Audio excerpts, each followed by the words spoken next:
another bend. I call these long bends.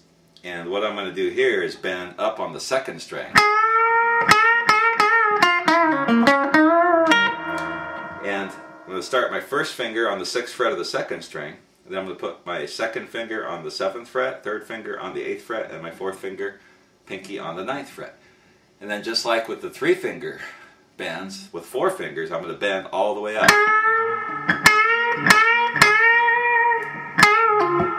You can do all kinds of little riffs with it. You'll hear B.B. King use this one quite a bit.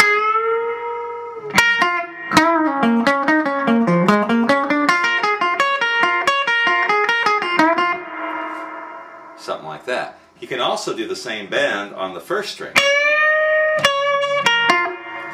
And all I'm doing is taking all my fingers and moving them over a fret. My 1st finger is still starting on the 6th fret of the 1st string.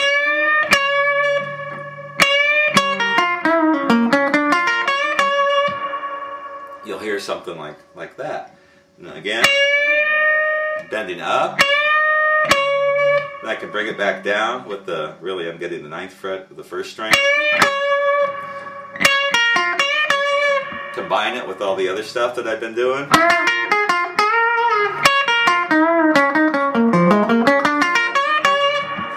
Lots of different things you can do with that. So the bends that B.B. King uses a lot in that first position blues box. He'll bend the 3rd string with the 3 fingers. He'll bend the 2nd string with 4 fingers. And he'll bend the 1st string with 4 fingers. Another bend that you'll hear him do is when he does a 3-finger bend on the 1st string.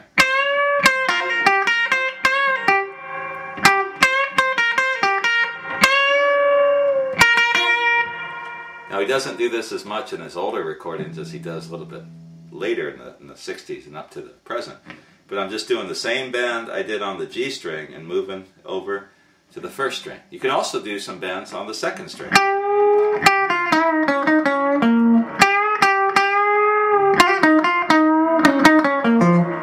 So I'm just bending on the 2nd string with those same 3 fingers.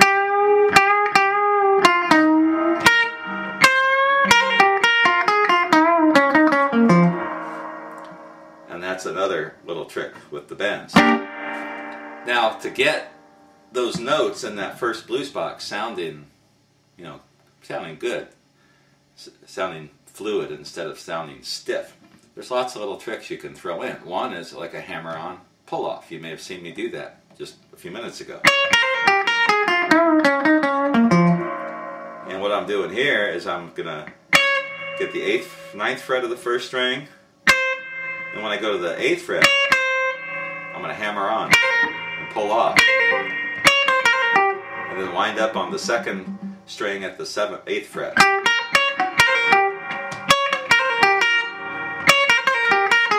And you can do all kinds of licks. You can do the same thing on the 2nd string.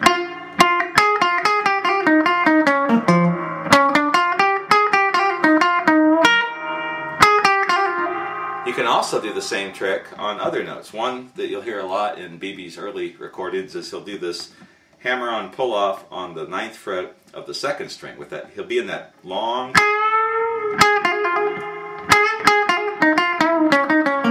bend position, and he'll just do or he'll do something like this on the 1st string. So on the 1st string, I'm going to hit the 9th fret and then hammer on, pull off. I can start it from the 2nd string. I can start it with a bend on the 2nd string. Throw in that lick.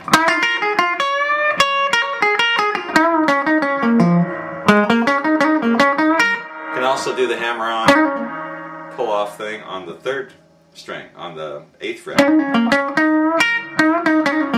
I can do a couple of them.